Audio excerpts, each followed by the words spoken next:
Salut les billes, on se retrouve sur Airsoft Millennium pour un nouvel épisode, pour vous présenter mon build principal qui contient 2 répliques. Alors j'ai mis un certain temps à le sortir parce que je voulais vraiment finir ce projet-là, qui se bousculait un petit peu avec pas mal d'autres, donc financièrement et au niveau du timing je ne peux pas être partout, mais c'est enfin terminé. Alors le seul truc que je pourrais dire qu'il n'y a pas dessus, c'est une lampe qui va arriver, que je vous présenterai dans une vidéo dédiée. Qu'est-ce qu'on a là? On a une Ghost de chez Evolution Airsoft Gen 1. Ça fait quasiment 5 ans que je joue avec. Je vous avoue les gars, le seul truc, c'est que j'ai oublié, malheureusement en la remontant, petit oubli, c'est resté à la maison. Bref. Du coup, je vais commencer par l'externe. Alors, c'est une réplique qui, je trouve, a un juste milieu entre ergonomie, look, réalisme, sensation du moins de réalisme, et poids. Nous avons un garde-main en métal très épuré, avec un style que j'apprécie particulièrement. Hein, si je me rapproche, voilà. Moi j'aime bien, franchement, ici, il n'y en a pas le rail, ça gêne pas pour la prise en main. Le look des trous est stylé, l'avant aussi. Alors j'ai rajouté ce silencieux-là, on va y venir après. Ensuite, vous avez un upper et un receveur qui est breveté et fabriqué par Evolution Airsoft dans un plastique spécifique. C'est souple et très léger. Et franchement, le look, les gars, c'est stylé. Voilà, alors de l'autre côté, c'est pareil. Ensuite, un tube de crotte classique. Et qu'est-ce que j'ai personnalisé? J'ai rajouté une crosse crâne qui vient d'un Sima à 80 balles. Très léger et ça permet de mettre des batteries pour le stick, donc de tenir longtemps et d'avoir un ampérage assez fort. Même si au jour d'aujourd'hui ça ne me sert pas forcément puisque j'ai mis un brochelet. Ensuite, petite poignée angulaire classique. Et enfin, j'ai rajouté un petit silencieux. Il a 2 options. La première, j'ai un système fait maison que je peux inclure dedans, qui entre guillemets m'ajoute un petit peu de silence. La seconde, je peux rajouter un petit Bifrost M dedans. Donc c'est un traceur flasheur. Voilà, sympathique, polyvalent. Au niveau de la poignée, je l'ai changé. J'ai mis une Amoeba parce que je trouve que j'aime bien ces poignées-là. Elles grippent un petit peu plus, notamment avec un gant. Ça accroche bien. J'aime bien avoir un grip au niveau de la poignée moteur. Ensuite, j'ai mis un petit end-top ici. Ça me permet de varier entre guillemets les prises de position. C'est très rare que je la tienne comme ça. Donc soit je la tiens ici, soit je la tiens ici. Voilà. Ensuite, nous avons un ensemble de viseurs qui m'a coûté la peau du cul. Donc copie d'un Trigicon MRO. Franchement les gars, j'ai testé plein de viseurs. Pour moi, il n'y a pas forcément mieux. Je voulais vous faire une vidéo dédiée, mais je vais l'inclure dans celle-ci. Il faut savoir maintenant qu'au jour d'aujourd'hui, la plupart du temps, en plus c'est des fixations rapides, donc je détache ça, je les inclus sur les répliques sur lesquelles je veux jouer avec. Pas dans tous les cas, mais parfois. Parce que franchement, c'est top. Alors le seul inconvénient, c'est que voilà, il a un reflet ici qui peut éventuellement se voir. Vous avez une ouverture qui est conséquente et une fenêtre qui est aussi plus grande que tout ce qui est micro, T1, T2, etc. Donc on a vraiment une bonne vision. Franchement, moi j'apprécie. Alors, après par contre, au niveau de l'obstruction, un peu plus discret. On voit quand même pied autour. Ça vaut pas un réflexe, mais j'apprécie. C'est monté sur un support Fast Unity qui me permet d'avoir une hauteur optimale au niveau de ma visée et de ma tête. Ensuite, au niveau de la précision, il faut prendre l'habitude, les gars. Mais moi, ça me gêne pas. Je dis qu'il faut prendre l'habitude parce que plus vous avez un viseur qui est près de votre canon, plus vous serez précis. Si vous avez une trajectoire linéaire qui n'a pas une courbe ascendante, démontée de billes, etc. Et là, en soi, moi, j'ai pris l'habitude. C'est pas compliqué. J'ai ma petite technique. Je sais que mon viseur, il est à peu près à 7 cm au-dessus de mon canon et du coup à chaque fois je vise 7 cm au-dessus puisque moi je garde une courbe la plus linéaire possible quitte à perdre un petit peu de portée. Moi je préfère jouer comme ça. Voilà, donc ensuite derrière nous avons donc voilà les gars pour l'externe. Il me semble que j'ai rien oublié. En termes de chargeur, elle bouge quasiment tout. Il n'y a pas de souci. Moi j'avais commencé par l'utiliser avec les Amoeba. Ils sont pas chers, ils font le taf et au niveau du look, moi j'aime bien. Et si on a un petit Amtech élément. Alors en termes de luminosité, c'est pas ce qu'il y a de plus puissant. Le laser en plein jour, ça dépend. Des fois on le voit, des fois on le voit pas. Mais je trouve qu'en termes de combat rapproché, c'est efficace. Nous, on a le droit de se servir des lasers dans l'association.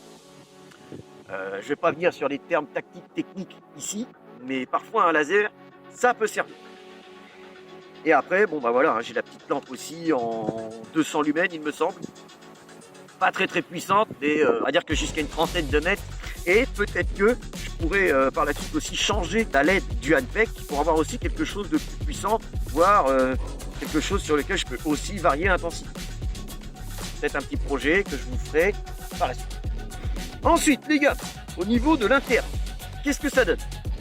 Alors, j'utilise cette réplique-là en 7.4 parce que ça ne sert à rien d'utiliser une 11.1, étant donné que j'ai un brushless, que j'utilise du pré-cooking, etc. J'ai aucun gain en 11.1 par rapport à la 7.4. Donc, autant préserver la réplique et utiliser de la 7.4. Donc, comme je disais, j'utilise la 7.4 double stick qui me fournissent à peu près en moyenne 45 ampères, largement suffisant. Ça alimente un T238 Blue 28K que j'ai eu à une soixantaine d'euros grâce au code promo d'Elbridos. Merci aux collègues. Alors forcément, j'ai fait une vidéo dédiée dessus les gars, vous pouvez regarder. Ça m'apporte quand même un gain en silence et en patate, mais la réplique fonctionnait déjà très bien avec mon 22 TPA à charbon. Tout ceci est régulé par un Léviathan. Moi j'apprécie particulièrement ces MOSFET là, même si si vous ne chopez pas une bonne occasion, une promo, ils sont chers, parce qu'ils sont surtout au jour d'aujourd'hui avec l'évolution, mais il faut savoir que ces MOSFET là c'est pareil les gars, ils sont sortis, je crois il y a 5 ans pour les premiers modèles, peut-être 4 pour les modèles optiques pour la détection des engrenages, parce que au niveau de la détente c'est un autre système, c'est un système tactile, enfin, c'est un petit micro switch, mais franchement déjà le mien il a 30 000 tirs, il n'a pas bronché, et ça permet d'avoir un air trigger tout petit, mais vraiment un poil de cheveux quoi. Alors, entre guillemets même pas un millimètre, donc très performant. Et ensuite vous avez toutes les options que vous pouvez trouver au jour d'aujourd'hui dans un ETU haut de gamme. L'avantage aussi du Léviathan que je vous dirai pour la prochaine réplique, c'est que vous pouvez brancher des choses externes et les réguler avec la détente, un bouton sur la réplique, etc. Autre petit avantage du Léviathan les gars,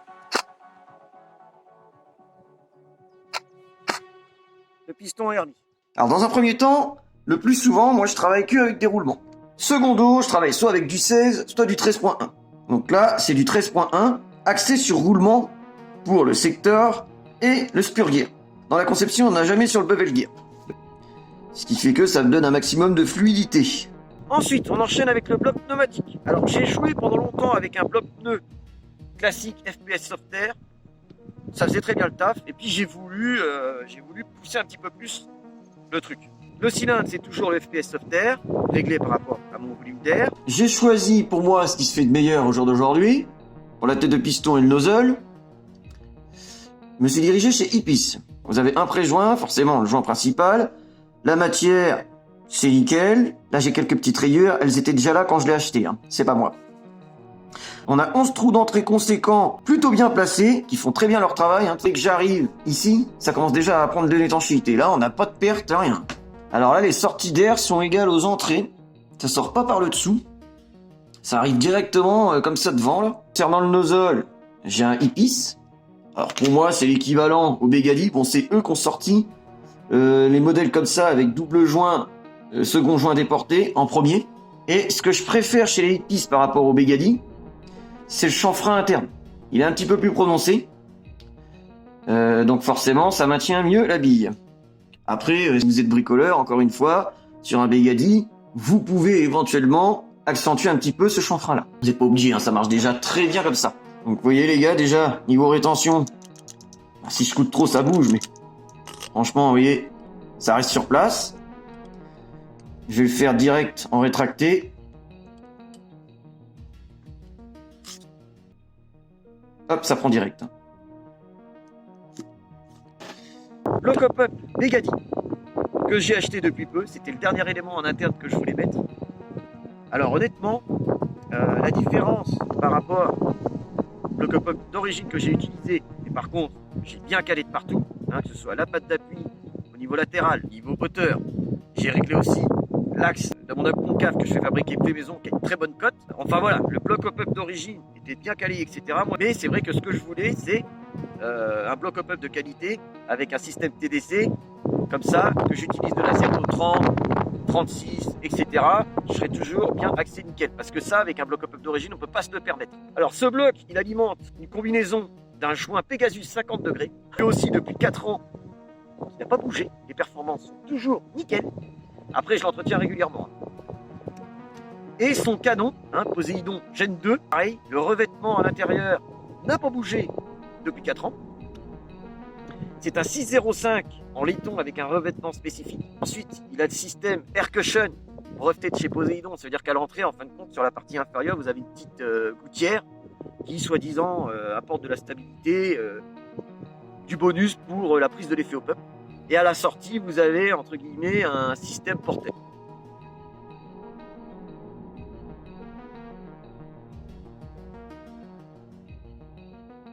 Et ben voilà, on a fait le tour de la bestiole, je crois.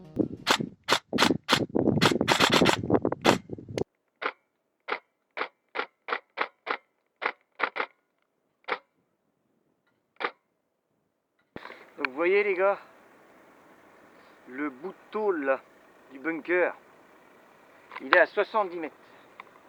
Donc en droit, là réglé comme je suis, je le touche pas. Je tombe au pied.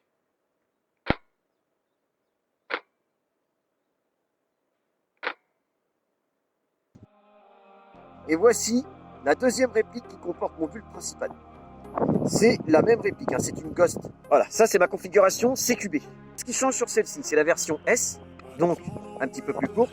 J'ai bricolé un silencieux et collé à l'époxy un amplificateur de son dessus, pour que ça colle pile poil au code que je voulais, et à mon canon, qui s'arrête pile poil ici. Ça me permet d'avoir un bruit sympathique, parce que j'aime bien que ça pétarade un petit peu, notamment quand je joue dans les bâtiments en CQB. C'est sympatoche. Ensuite, nous avons une petite poignée avant Cobra. J'ai découvert ça par hasard et franchement, j'adore la prise en main là-dessus. C'est vraiment... je mets toujours un doigt comme ça là. C'est vraiment très ergonomique. Sinon, au niveau de l'interne, on retrouve à peu près la même configuration que l'autre. Donc je vais dire juste les éléments qui changent. Nous avons un moteur Specna 22 TPA. Concernant le bloc pneumatique, tête de cylindre SHS avec un servopad Airlab, un nozzle SHS double joint recoupé à la bonne taille avec le profil retravaillé, une tête de piston de chez Topmax Power que j'ai retravaillé pour agrandir les entrées d'air. Ensuite, nous avons un piston aussi de chez Topmax, bloc up d'origine, calé, travaillé et tout ce que vous voulez, qui comporte aussi un joint Poséidon Pegasus. Et dans la plupart de mes répliques, il y a ces joints-là parce que je les apprécie particulièrement pour leur polyvalence, leur performance, et les billes circulent dans un canon FPS Software 21 cm 603 en acier avec un polissage. Franchement les gars, le canon il est magistral.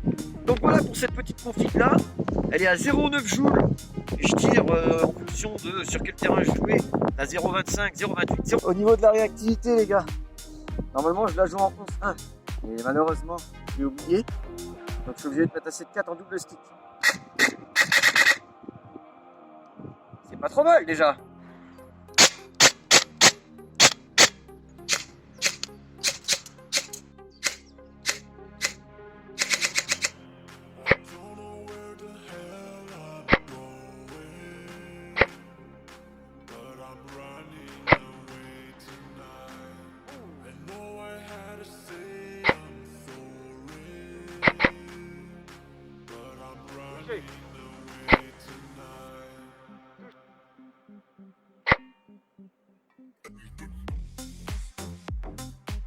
Pourquoi j'ai choisi les mêmes bases? Et bien c'est simple et ça va de soi, c'est parce que je peux tout échanger dessus. Interchanger, pardon. Si je pars sur un événement avec ces deux répliques là, bon, il y a tellement de fiabilité, de pièces de qualité dedans que je minimise au maximum le fait que je puisse avoir une panne, mais si jamais ça arrive, je peux échanger la partie haute avec la partie basse de chacune d'entre elles. Petite parenthèse sur une marque qui n'est pas forcément connue en France et que j'ai découvert il n'y a pas si longtemps que ça non plus, c'est la marque Topmax. Je suis tombé là-dessus en fouinant, j'ai été voir sur le site officiel, j'ai regardé tout ce qu'ils faisaient. Il y a pas mal de choses intéressantes. J'ai pas pris tout ce qu'ils avaient d'intéressant, mais le principal. Donc on va commencer par leur piston. Donc, ils en ont un allégé et un plein. Alors, de ce qu'ils disent, les matériaux et la géométrie est haut de gamme. Alors, ça a pas l'air d'être faux, hein, honnêtement. La forme des dents a été conçue par rapport aux engrenages SHS. Donc ça, c'est une bonne chose. Et si on compare avec d'autres pistons, vous voyez, il y a plus d'écart entre les dents et les dents sont plus fines. Donc, je pense que c'est pas forcément une mauvaise chose. En fonction de l'engrenage. Ensuite, ils ont déjà pré-taillé pour la OE. Autre chose d'intéressant, c'est leur petite tête de piston. Alors, ils ont plusieurs versions, notamment par rapport au flux d'air, mais aussi deux versions par rapport aux matériaux. Donc, une version en Derlin et une version en Ergal. Alors, j'ai pris la version en Derlin parce qu'elle est plus légère. Vous voyez, il y a un pseudo-roulement. Pareil, en Derlin, enfin, tout est en Derlin, j'ai pesé, ça fait 6 grammes. Et j'ai envie de lui donner sa chance et de la tester. Alors, voyons voir ce qu'elle a de sympathique, mis à part son matériau. Alors, elle a de bons flux d'air, c'est pas trop mal, hein. On a quand même 8 flux d'air assez conséquents. Les trous de sortie sont un petit peu plus petits que les trous d'entrée. Mais je pense que ça fonctionne comme il faut. Alors, si j'aurais vraiment eu le choix, j'aurais pris la bleue. Parce qu'apparemment, c'est celle qui donne le plus de flux d'air. Parce que les trous d'entrée sont apparemment plus proches des trous de sortie. Et, je n'ai pas pu voir, mais peut-être que les trous de sortie sont un petit peu plus conséquents. Chose que vous pouvez peut-être améliorer si vous êtes bricoleur. Je l'installerai dans mon bulle CQB et on verra ce que ça donne. Et la dernière pièce qui m'intéressait le plus, c'était leur tête de cylindre. Alors c'est la première version, hein, la deuxième, la seule différence apparemment c'est que le joint ici est plus gros. Elle a quand même pas mal d'avantages qu'on retrouve pas ou plus ou moins chez la concurrence. Elle a un bon petit pad. Alors vous avez plusieurs duretés, moi j'ai pris, je pense que c'est du 50 degrés. Alors c'est pas du sorbopad, hein, c'est, je sais plus c'est quoi, c'est l'autre matière. Et du coup on va tester ça. Hein. Second point, vous avez l'effet trompette cône pour que le flux d'air se déplace bien comme il faut là où il doit aller. Vous avez un petit joint X-ring ici. Et le petit joint ici pour encore plus limiter les vibrations. Alors il y en a qui aiment pas, moi personnellement je préfère, j'ai jamais eu de souci avec ça. Au niveau de la conception, apparemment, les trous ici font que les vibrations se dissipent mieux. J'avais un petit peu peur quand j'ai lu la description, c'est qu'apparemment les cotes externes du nozzle ici étaient plus courtes. 4,70. Bon bah moi quand je mesure, hein, c'est universel. C'est pas plus mal. Donc voilà pour la tête de cylindre que je vais installer dans ma réplique principale. J'espère que ça va changer un petit peu le bruit. Mis à part ça, hein, comparé à la tête de cylindre que j'avais avant, Space Softair, je pense pas que ça va me changer grand chose. Alors, dernier point à savoir sur cette marque-là, c'est que si vous voulez commander sur le site même, soit vous faites une grosse commande, ou soit la simulation m'a annoncé 60 € de frais de port, et quand j'ai demandé au gérant s'il n'y avait pas moyen d'avoir un autre frais de port, il m'a dit non. Donc moi j'ai commandé sur Genfire.